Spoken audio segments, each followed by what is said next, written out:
Hello, Nicholas. Happy Friday.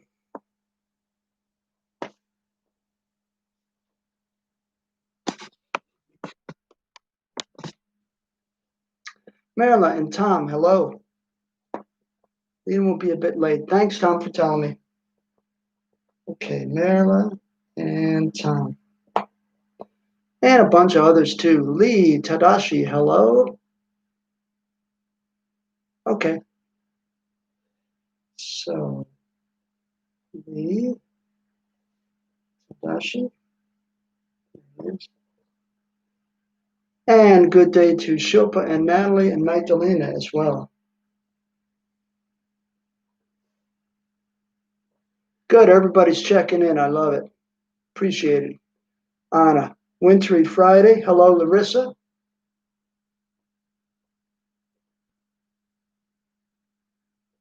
Almost halfway into our numbers. And Lily's here as well.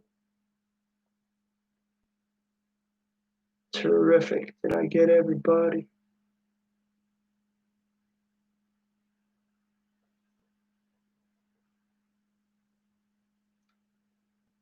Super. Okay. We got two things we're going to do. Yeah, our time can start. I'll just tell you, we're going to take any questions you got on the three Doppler problems I gave you. I think I just gave you three. And then we're going to talk about forces in our time remaining. Lena is here. Hello, Lena. No problem. Good. Anybody else? All right, so let's go ahead and begin. First off, do you guys have any questions on the MSAs?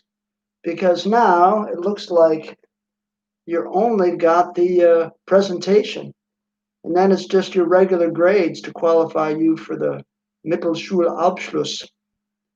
So, any questions about the presentations? We're going to try and give you, we meaning the teachers, are going to try and give you less work so you can really spruce them up and make them look good. So as you can tell, I didn't give you a lot this week.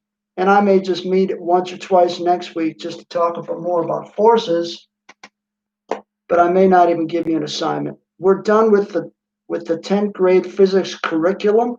You and I have covered everything.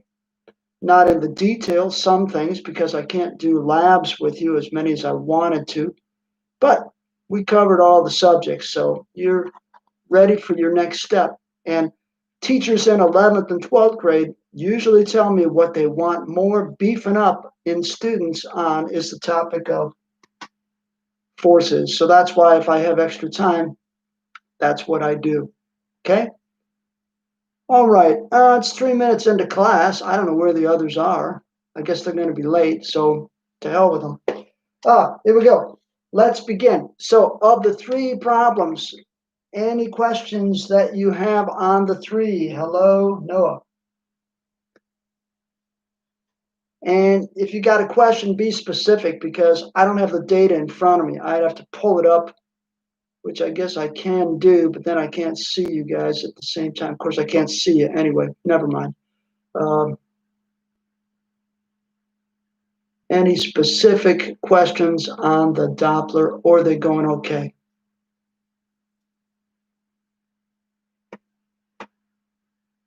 What's the range on Carolyn's questions? I was confused by that, what that meant. The range is what is the highest and what is the lowest value. Okay, I don't know who JL Galaxy is, but you need to identify yourself if you're one of my students. Julian L is here. Deacon and Sarah are here.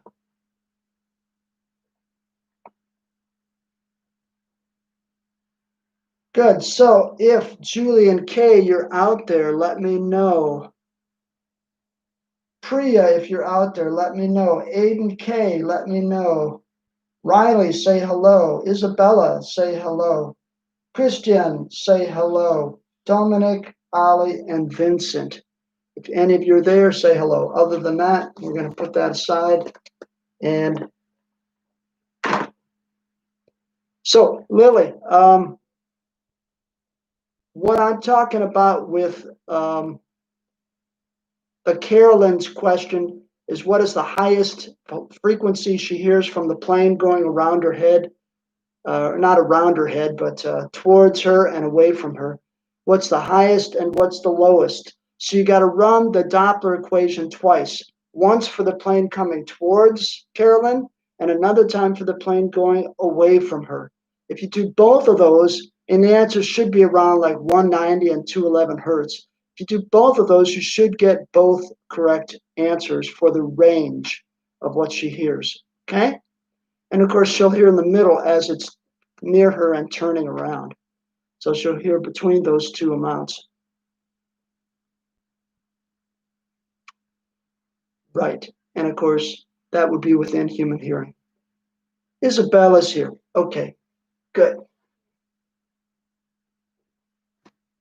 Any other questions on the Doppler? More exact, the better. Priya's here but can't comment. Thank you, Shilpa. Then I'll mark her in. Priya, hello, welcome, even though you can't say anything. We still like you anyway. Okay. And if you got questions, you can maybe type in, Priya. Okay. All right. Then, any other? We're set on Doppler then? If you are, that's great. Good. And again, let me offer any questions you guys have on MSAs or presenting your MSAs.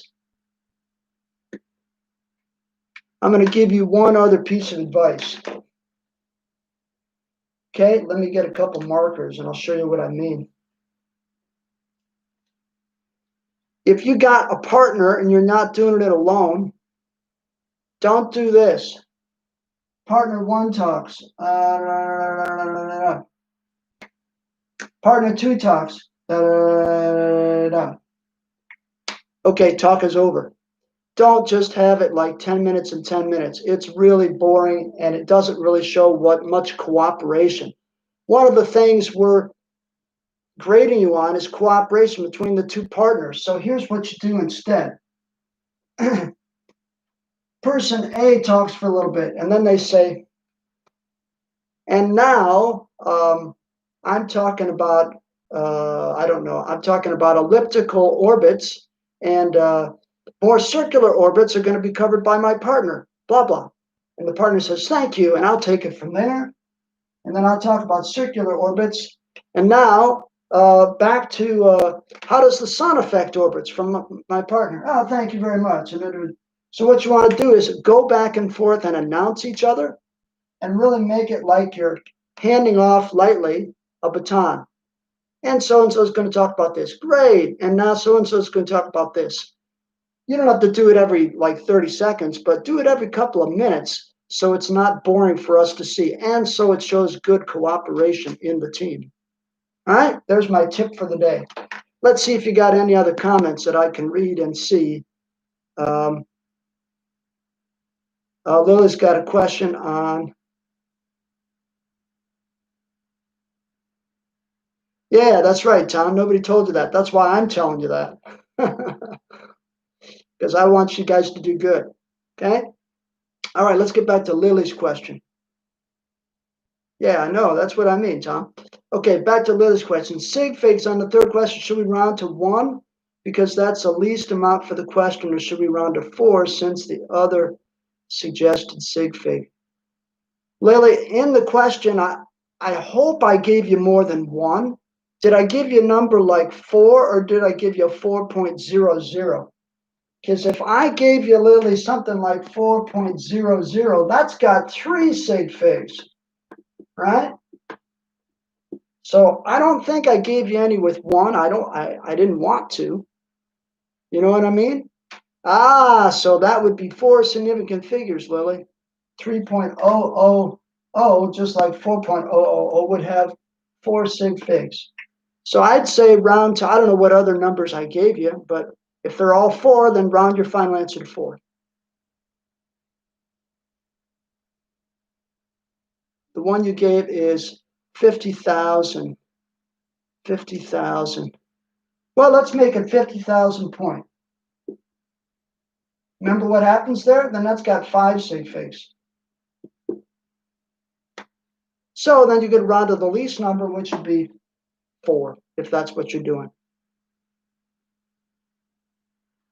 Yeah, I try to be good when I give you numbers to give you an idea how many sig figs to use. So if I give you something like 4.000, I'm giving you 4. You're welcome. Any other questions on the problems or on the MSA and your presentations?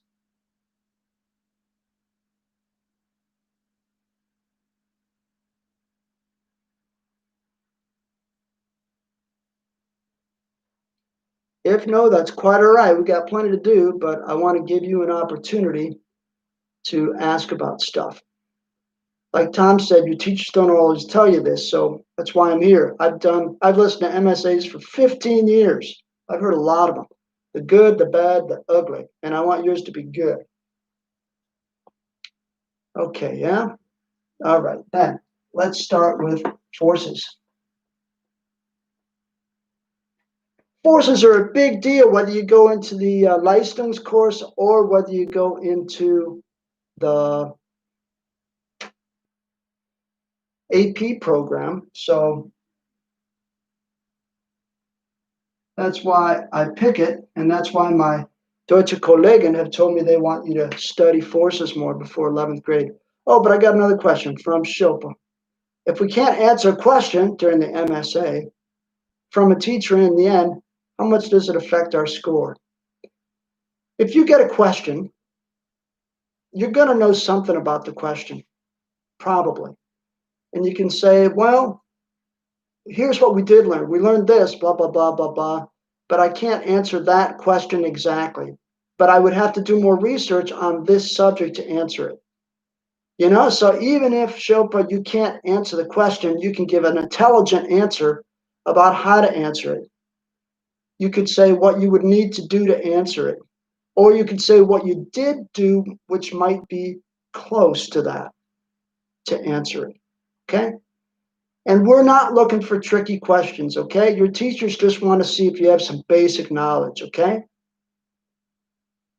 Like I might say, okay, all of your frequencies are not labeled. What would be the label on those frequencies? And you would say, of course, hertz, you know, just some basic stuff. Or we might ask you how you figured out that this is your topic, how you got interested in your topic or whatever. Okay, so we're not actually out to get you, but we'll ask you some content questions. And yeah, just do your best. Just do your best. It's okay to say I don't know, but it would be nice to say something in addition to, or I'm not sure, but here's what I do know. Okay, come across as a thinking human being, and that would be good.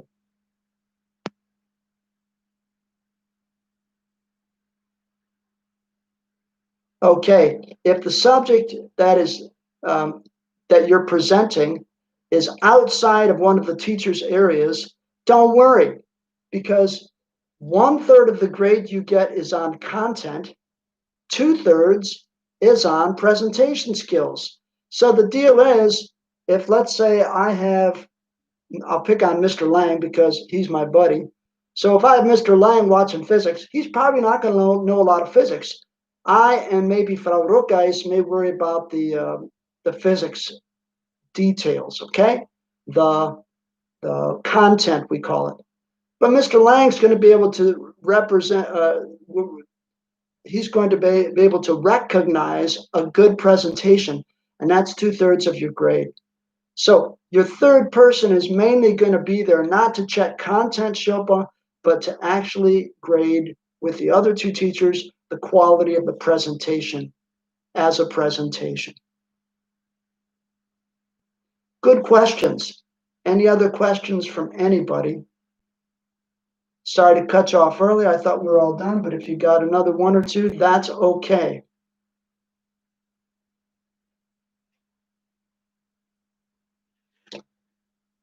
All right, while you're thinking, I'm going to put something for you to fill in the blank. You ready? Okay. All right. A force is a hand or a hand. think I taught some of you that last year. A force is a hin or a hin. Maybe I taught some of you 2 years ago. I don't know. What is a force?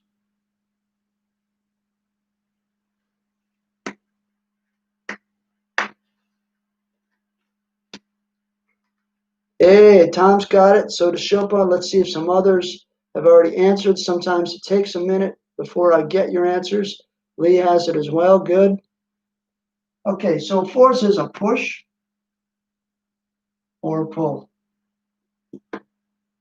So if I push this marker across my hand, that's a force. If I pull it, that's a force. If I push the board, that's a force.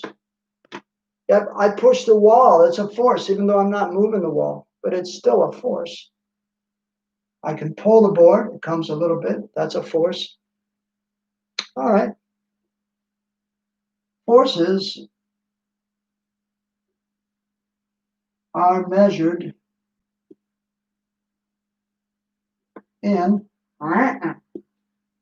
So what's the label or Einheit or unit for forces? Let's see some other folks remember too. So punch in if you know the unit for forces. I got, yeah, now I got a couple new people too. The same three, and I got Maryla as well new.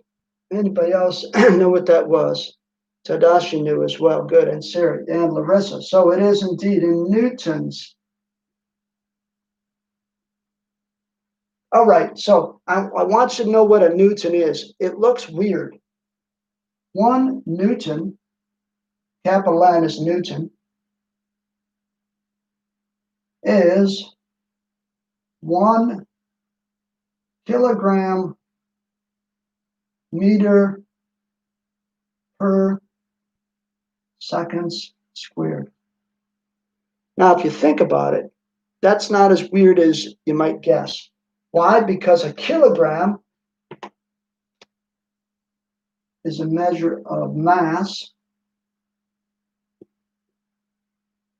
And what was meters per second squared? That was a measure of what from this last fall? Meters per second squared was a label on what sort of value? Hint, not velocity.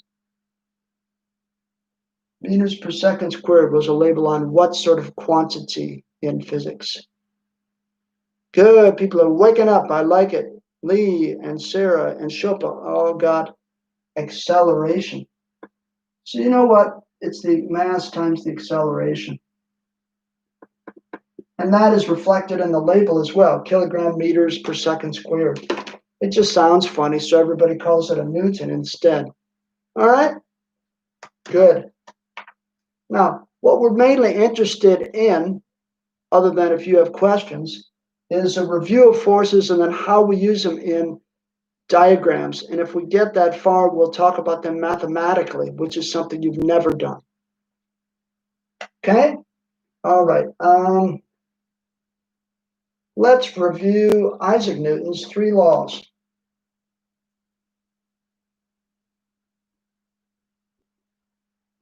Newton's 3 laws of force.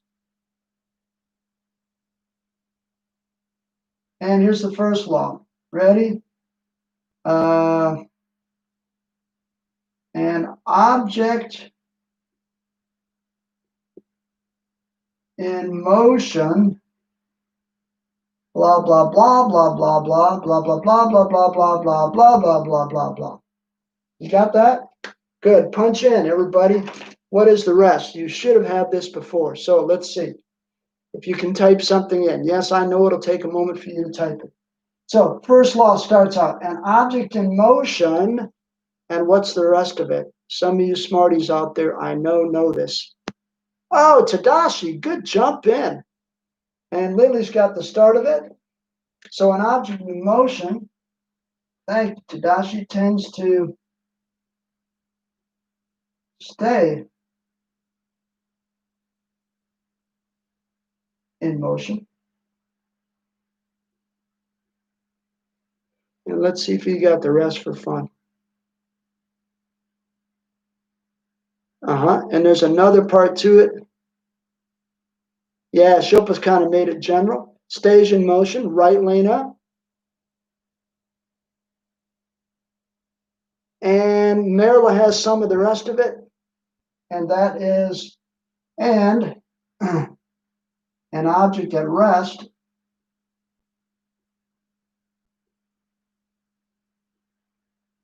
tends to stay at rest.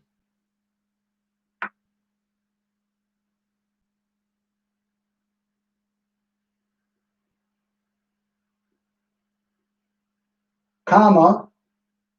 And then a couple of you had this part as well. There goes that, including Lily. So unless another force,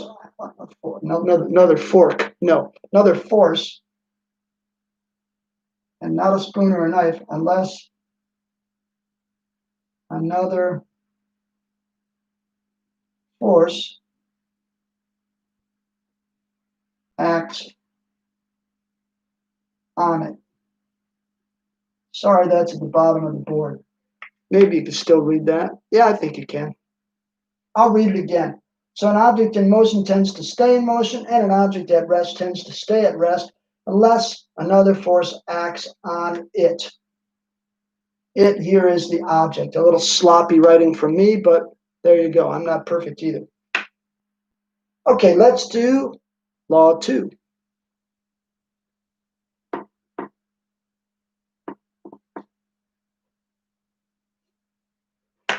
Two should be in green. That's going to be this one right here.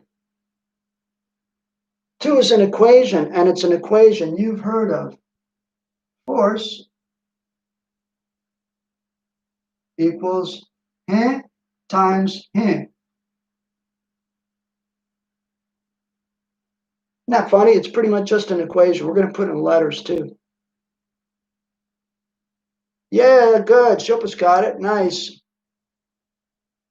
See if some others, maybe somebody will write it as an equation as well, which is fine. Other than equals mc squared, it's the second most famous equation in physics. Yeah, exactly. Mass times ma, or mass times acceleration. That from Shilpa, and as Lily said, I can abbreviate it to F equals ma. So, and notice, mass is in kilograms, acceleration meters per second squared. Well, then it's going to be kilogram meters per second squared. Duh.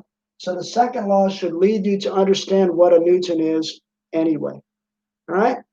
Good. A lot of you had that. Thank you for participating. Let's do law 3. Unless you get a question. I think we're doing all right.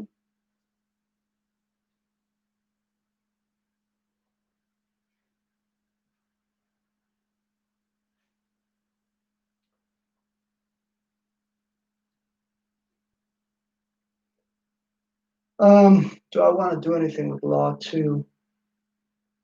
Maybe I do.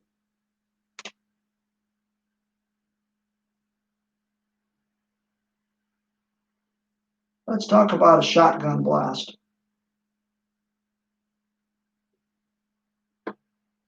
I know I told you this story already, but I'm going to tell it again because I like this story. So here I am. There's a shotgun, double-barreled.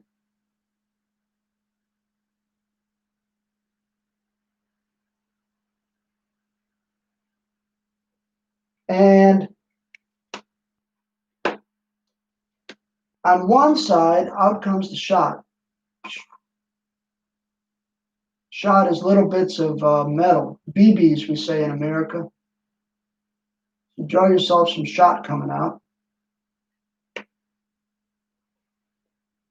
But what happens to that? What happens to that shotgun when you do it? Now, when I was in seventh grade, and not real smart, I went out to my friends out in the country, and my friend asked me if I wanted to shoot a shotgun. And I said, sure. So I put it on my shoulder, and I shot the thing, and it was really loud, by the way. I didn't have any ear protection because that was the time when we were all pretty stupid yet. So the shot came out this way. What did the gun do? What did the gun do at the very same time?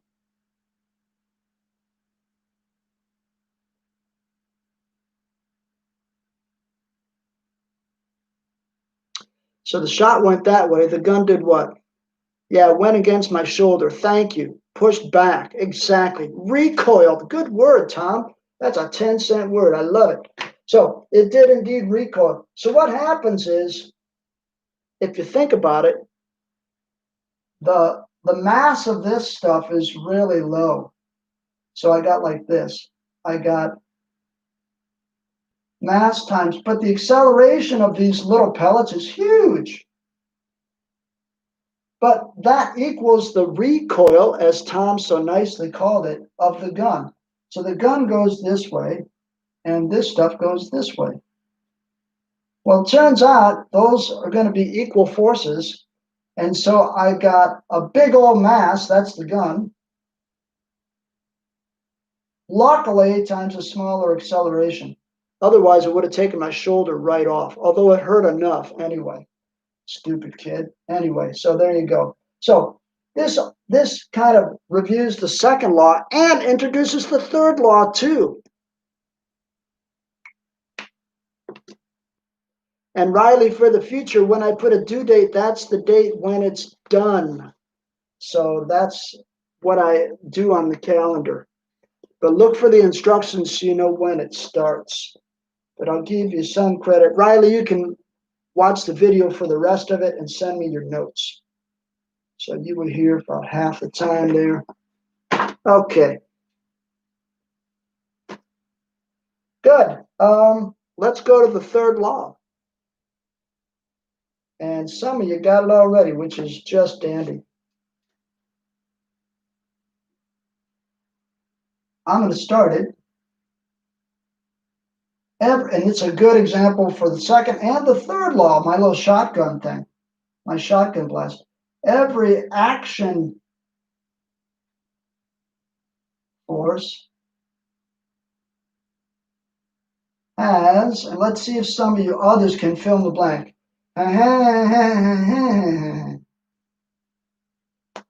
Okay, let's see if some of you filled in this already. Holy smokes, you're quick.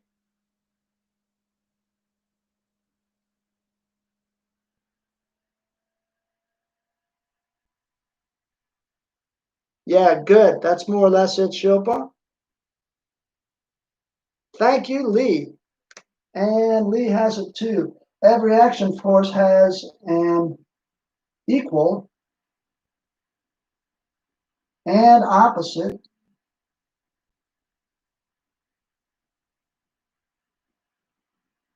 reaction force.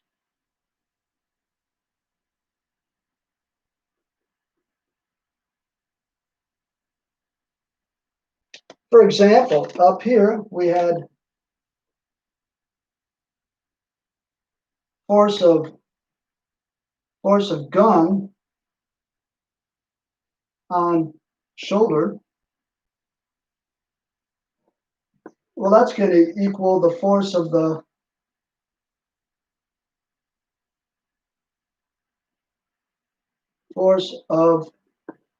pellets, the shotgun pellets,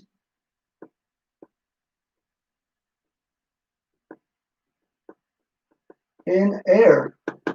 And I could write a little differently and say, well, really, it's the pellets going forward. So I could say the pellets are pushing the gun this way, and the gun is pushing the pellets this way. It's another way to say it, right? To make it really equal. Equal and opposite, exactly, Larissa. Right-o. So that's a good example of that.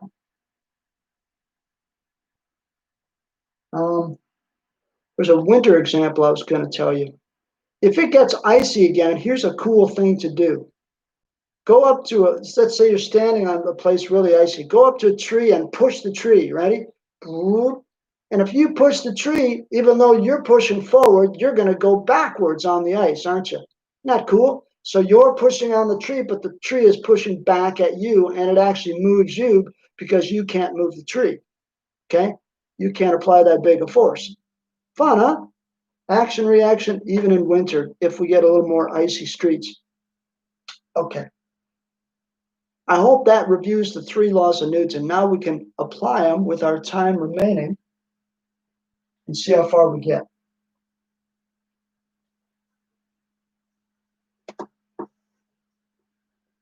If you got questions, just type them in. I'm glad many of you knew or remembered the 3 laws. Here we go. Next up is forces on an object.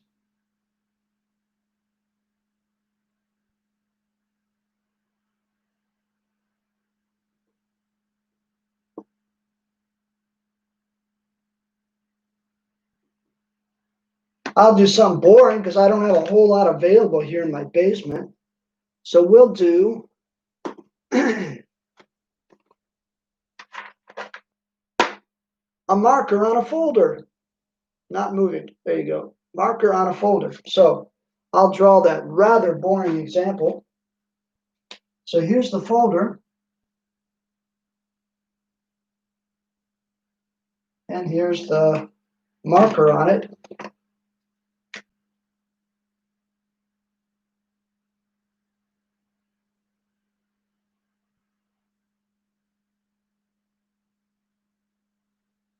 Okay, so marker on folder.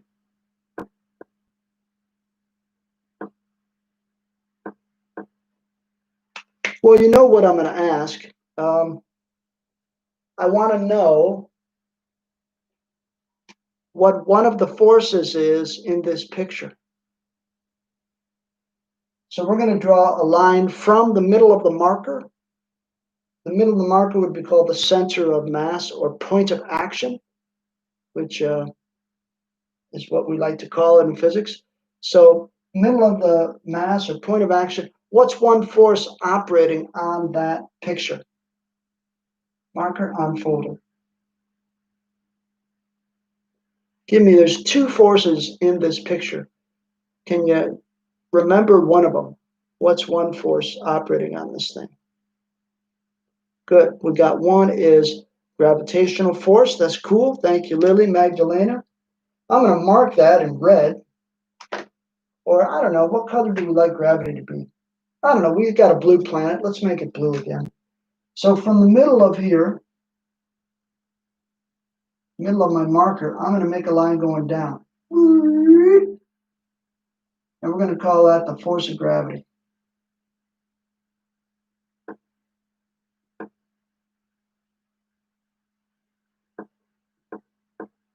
And the force of gravity is, of course, in shorthand, F of G. You might remember that. Makes a lot of sense. And if you think about it, I can get that force if I want to. The force of G is just the mass of the thing times what? The acceleration of the Earth, right? So 9.81 meters per second squared. Yes, there would be frictional force, Shilpa, if the thing was moving. Interestingly enough, if it's not moving in physics, there's no frictional force. And because friction goes against movement. No movement, no friction, no problem. But there's another force operating. Let me hold this up and you can guess maybe.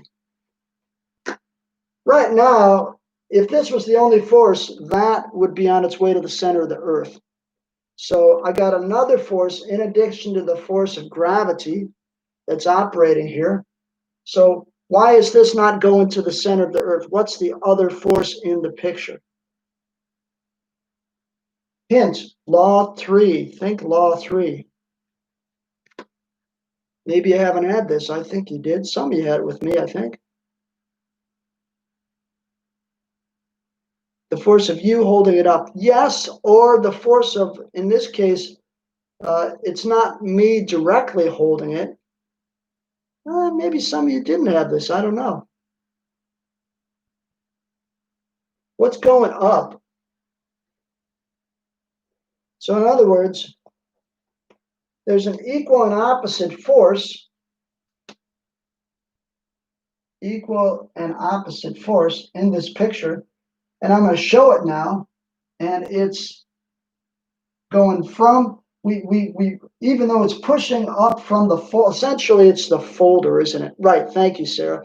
The folder is pushing up, and it's not called the applied force. We'll see if it's called. I thought you knew this stuff. If you didn't, then you're going to learn it now. It's rather important. It's called, and I'm trying to make it the same length as the other one, the normal force. Normal force. In symbols, it's F of N with a capital N. Okay? And it's N for normal, not newtons. All right, I'm going to slow down because I thought you knew all this, but if you didn't, then I better teach it to you.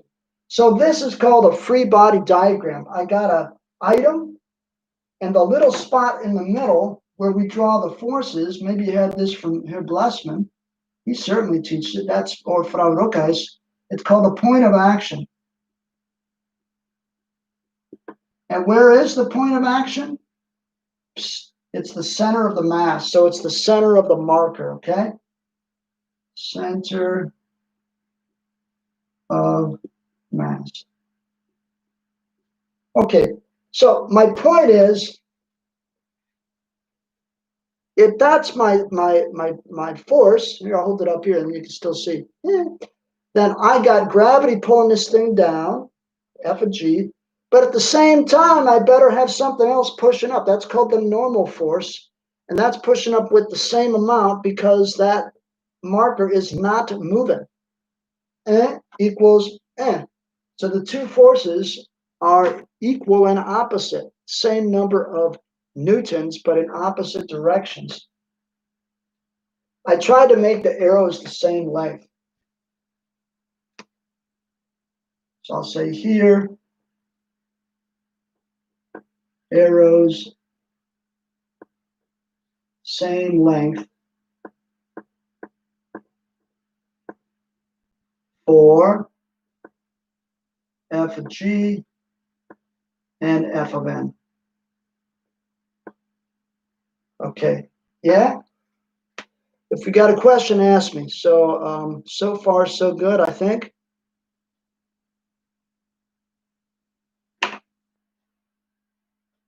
Let's get rid of this.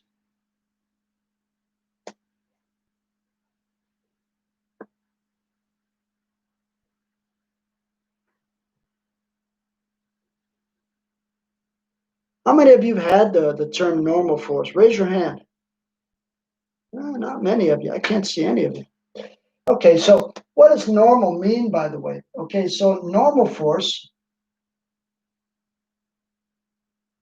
well, normal comes from a mathematics word, which means perpendicular. So it's the perpendicular force. So normal is a support force. Support force. Perpendicular, I'm going to use the math symbol now, perpendicular to the surface.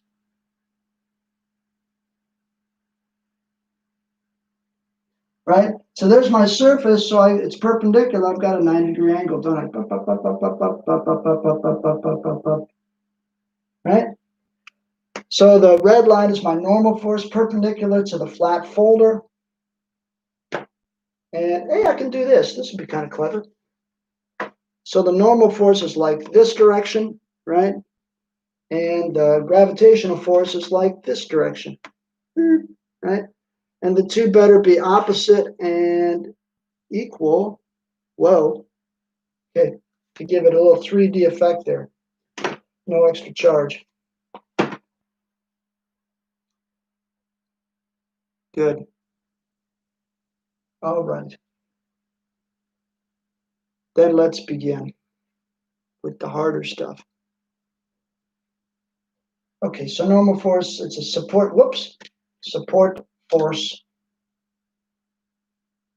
comma. Normal force is a support force, My writing's pretty bad here. And it's perpendicular to the surface, always. Okay. Didn't I have you guys for 8th grade? I guess I only had you for 9th grade, huh? All right. Funny. Okay, thought you knew all this stuff. I'm talking slow here because I want to make sure you get all that, and then I got to erase it all because I need a new whiteboard here. All right. Okay, here we go.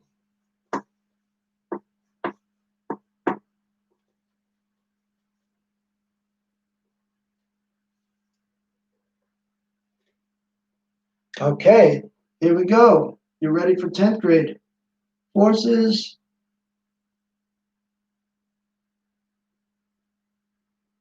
in grade 10. What does that mean? That means we're going to start to use some mathematics to solve this, and it's called trigonometry. So get your trig brain ready. I don't know if we'll get that far this hour, but we'll maybe get our first diagram ready.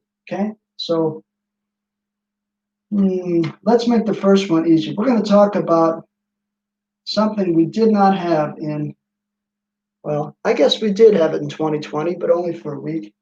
We're going to talk about 8th grade skiers. Remember the 8th grade ski trip?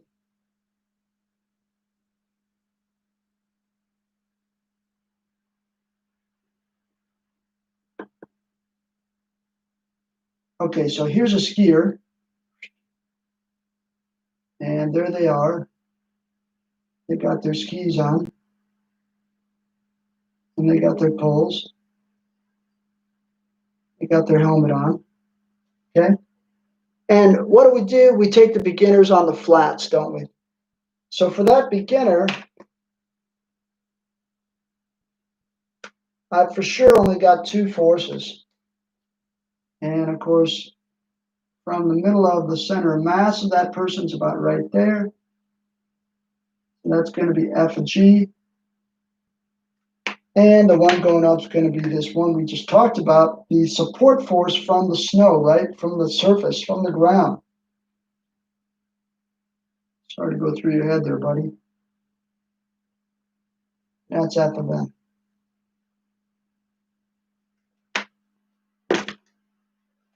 Okay, I need for you to pick a mass for our skier. We're going to try and use the same one next time, okay? So, what do you think an 8th grader is going to weigh? How many kilos? Just throw out a couple numbers. How many kilos for my 8th grader?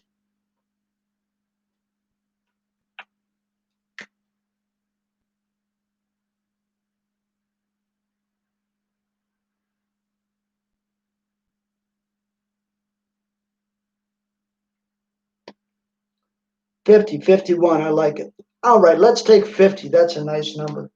So we're going to go 50 kilograms times